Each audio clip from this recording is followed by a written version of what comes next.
Ayun ka na naman. Nagsasorry ka na naman sa akin. Ano bang gusto mo? O sige, ganito na lang. Okay na tayo. Pero sana huwag mo na ulitin.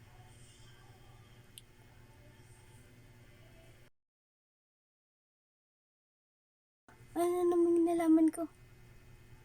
Nakita ka na naman daw nila sa labas. Kasama na naman. Kaya na naman ba yun? Kaibigan mo na naman. Yan ang hirap sa'yo eh. Hindi mo na naman uulitin. O sige. Sabi mo, kaibigan mo lang eh. May magagawa ba ako?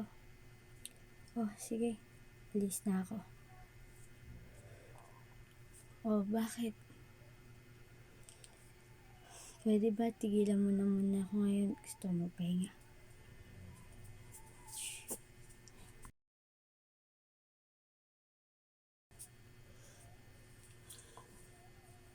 Oo, ano na naman yun? Sabi sa akin ni Des, may nakita na naman daw siyang kasama mo. Sabi nga niya, napaka harit niyo daw. Ano na naman ba? Inulit mo na naman ba yung ginawa mo dati? Sasabihin mo na naman ba sa akin, kaibigan mo na naman siya? Kahit naman nakakita na sa inyo. Sabi ko na nga ba, hindi ako nagkakamali. Hindi mo na kailangan ipaliwanag.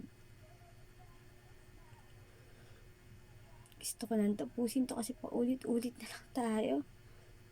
Paulit-ulit tayo eh.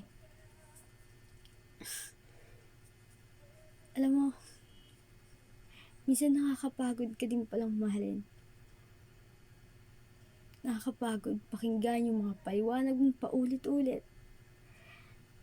Ano ba gusto mo? Makipaglaro sa apoy? Sabihin mo lang kasi sasabayan naman kita.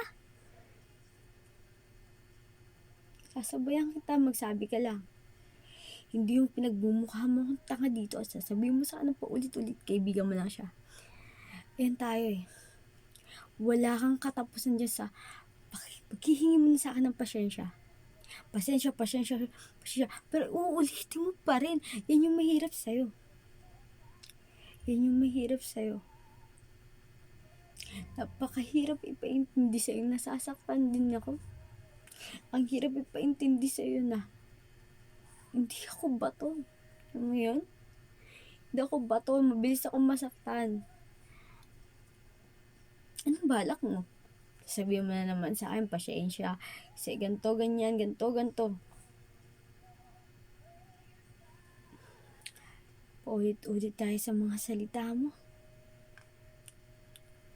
Alam mo, tapusin na lang natin to.